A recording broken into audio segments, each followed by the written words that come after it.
Who is Jehovah? The Bible offers you an unforgettable journey. Each video is a map that will guide you to hidden treasures. Verify the biblical references and discover how every word connects to the others, creating a complete picture of divine truth. Jehovah is the true God of the Bible, the creator of all things. Revelation 4:11. He was worshipped by the prophets Abraham and Moses, as well as by Jesus. Genesis 24:27, Exodus 15:1-2, John 20:17. He is not the God of just one people, but of all the earth. Psalm 47:2. Jehovah is God's unique name revealed in the Bible. Exodus 3:15, Psalm 83:18. It comes from a Hebrew verb that means to become, and various scholars suggest that this name means he causes to become. This definition fits well with Jehovah's role as the creator and the fulfiller of his purpose. Isaiah 55:10-11. The Bible also helps us to understand what kind of person Jehovah is, and in particular his primary quality, love. Exodus 34:5-7, Luke 6:35-1, John 4:8. The name Jehovah is an English translation of God's Hebrew name, represented by the four letters YHWH, YHWH, known as the Tetragrammaton. Although the exact pronunciation of God's name in ancient Hebrew is unknown, this form of the name Jehovah has been known and used for a long time in the English language. One of the first Bibles in English to use the divine name was a translation by Antonio Brucioli in 1540. Ancient Hebrew was written without vowels. Only consonants were used. The Hebrew reader would automatically supply the correct vowels. However, after the Hebrew scriptures, Old Testament, were completed, some Jews adopted the superstition that it was wrong to pronounce God's personal name. When reading aloud a verse that contained God's name, they would substitute titles such as Lord or God. Over the centuries, this superstition spread and the ancient pronunciation was lost. Some believe that the divine name was pronounced Yahweh, while others suggest different pronunciations. In a Dead Sea Scroll containing a portion of Leviticus in Greek, the name is transliterated as Iao. Ancient Greek writers also suggest the pronunciations Ia, Iabe, and Iahweh, but there is no evidence that any of these was the pronunciation used in ancient Hebrew. Reality. The Hebrew word corresponding to God's name in the form of the Tetragrammaton occurs nearly 7,000 times in the Bible. Most translations arbitrarily remove God's name and replace it with a title such as Lord. Reality. God himself inspired the Bible writers to use his name thousands of times and arranged for his worshippers to use it. Isaiah 42:8, Joel 2:32, Malachi 3:16, Romans 10:13. In fact, God condemned false prophets who tried to make people forget his name. Jeremiah 23:27. Reality. Some Jewish scribes did refuse to pronounce the divine name, yet they did not remove it from their copies of the Bible. However, God does not want us to be influenced by human traditions that deviate from his commandments. Matthew 15:1-3. Reality. This reasoning assumes that God expects his name to be pronounced the same way in all languages.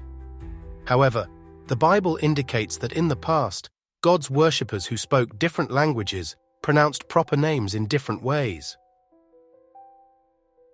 For example, consider the Israelite judge Joshua. First-century Christians who spoke Hebrew would have pronounced his name Yehoshua, while those who spoke Greek would have said Jesus. The fact that the Bible records the Greek translation of Joshua's Hebrew name indicates that it was normal for Christians to use proper names in the form common in their language. Acts 7:45, Hebrews 4:8. The same principle can be applied to the translation of the divine name. Knowing its exact pronunciation is not essential.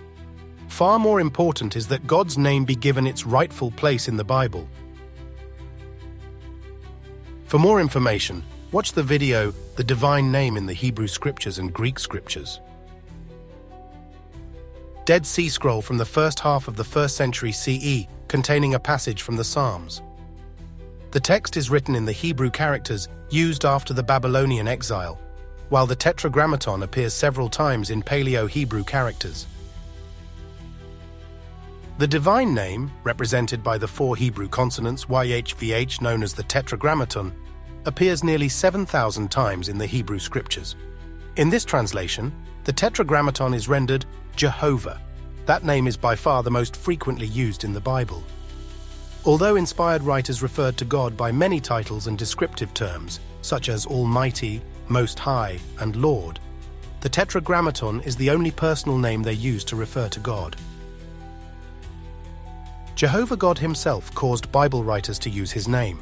For example, he inspired the prophet Joel to declare, "Everyone who calls on the name of Jehovah will be saved." Joel 2:32. He also moved the psalmist to write, "Let people know that you, whose name is Jehovah, you alone are the most high over all the earth." Psalm 83:18. In fact, the divine name appears some 700 times in the book of Psalms alone, a collection of poetic compositions that were sung and recited by God's people. The reason is that this form of the divine name has long been known and attested in the English language. One of the first Italian Bibles to use the divine name was a translation by Antonio Brucioli, 1540. In Exodus 6:3, we find the form Jehovah. Regarding this verse, Brucioli commented, "Jehovah is the most sacred name of God." Commentary on all the sacrosanct books of the Old and New Testament, Venice, 1546. In a revision of Brucioli's version, printed in 1562, the name of God appears dozens of times in the forms Jehovah and Jehovah. It should be noted that the transition from the form Jehovah and similar to the more recent Jehovah is the result of a common adaptation of the Italian language. To date, there are various Italian versions that use some form of the name of God in the Hebrew scriptures, Jahve, Yahweh, Jahve, Yahweh. However, the really important point is not the exact pronunciation, but the recognition that it is a proper name, not simply a title like Lord. God's name at Genesis 15:2 in William Tyndale's translation of the Pentateuch, 1530. The Hebrew name Jehovah is derived from a verb meaning to become, and according to various scholars, it reflects the causative form of that Hebrew verb. For this reason, the New World Bible Translation Committee has concluded that God's name means He causes to become. Scholars have differed in their opinions on this matter, so we cannot be dogmatic about its meaning.